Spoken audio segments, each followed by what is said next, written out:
General, what I'm trying to say, that India is not a poor country. India is a rich country. I wish you would work out the economics of corruption. The economics of corruption will clearly establish that India's resources are well managed, well governed, well spent, well farmed out. India would have a surplus budget, which means you could have increased salaries. You would have increased the quality, you would have increased purchasing power, you would have increased salary paying power. So that means we have been kept poor because of corruption.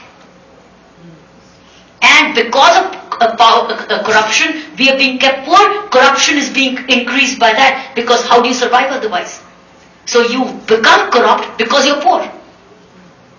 And you are corrupt because of somebody else siphoning out. Over the years, not now. I'm not talking last. It got exposed last 7 years. It was there all along.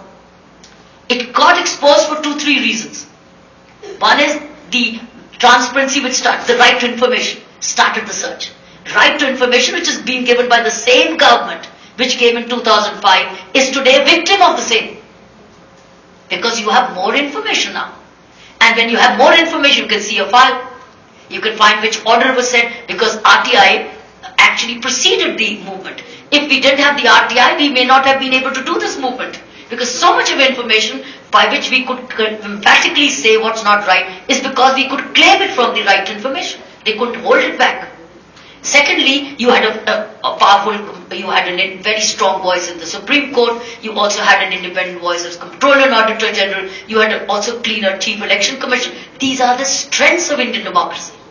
Independent judiciary, CAG, Chief Election Commission, right to information. These have become India's strengths.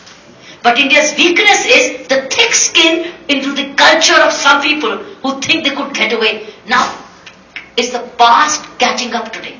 So India is not poor.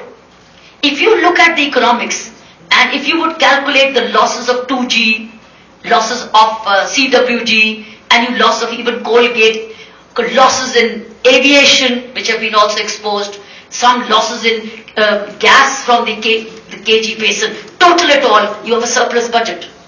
What will you do with surplus budget? You will increase salaries. You will pass it on. Your social security schemes will be in place. Your health care would be much better. Rather than just 2% of your basic GDP, you would then make it 9%. That means there will be better health care for the poor, which is not. You will have better policing, which is starved of resources. So I think it's all an issue of corrupt governance or good governance. And good governance cannot be corrupt governance. So I think that's the cost. So I'm finishing. So answer is that if you keep people low paid, they will be corrupt. It feeds into it. And if you can reverse the trend, and salaries could also be better well paid. That's the loss out of corruption.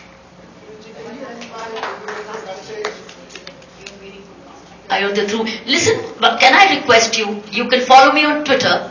My Twitter handle is @thekiranbedi. So we can stay connected on unanswered questions. My email is kiranbedioffice@gmail.com.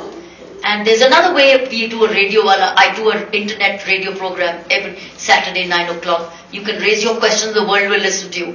On every Saturday morning for you, Saturday evening for me, called Radio Wala. So if there will be many questions, if any one of you wishes to reconnect, I will be there to respond to you.